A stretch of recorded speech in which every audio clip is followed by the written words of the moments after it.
Il dato che emerge in maniera molto chiara è che gli arrivi sono di persone molto vulnerabili, quindi arrivano molti minori, arrivano persone che hanno subito violenze molto accentuate in Libia, per cui sembra di percepire una escalation di violenza nei confronti dei migranti. Eccoli, sono in questa foto i due giovani migranti sbarcati a Pasqua dalla Libia, arrivati insieme agli altri 100 in Veneto. Don Luca, conosciutissimo in città e che da anni gestisce progetti di accoglienza sul territorio, ha dovuto accoglierne due.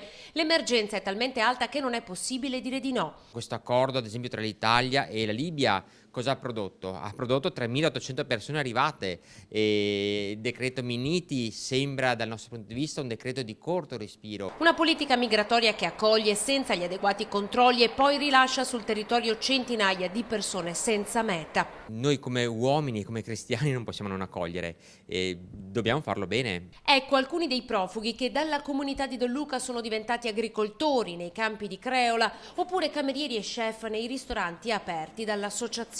Costretti ad imparare l'italiano per lavorare, per vivere e soprattutto per creare relazioni. Don Luca spiega che la chiusura della caserma Prandina in centro città è stata una mossa sbagliata.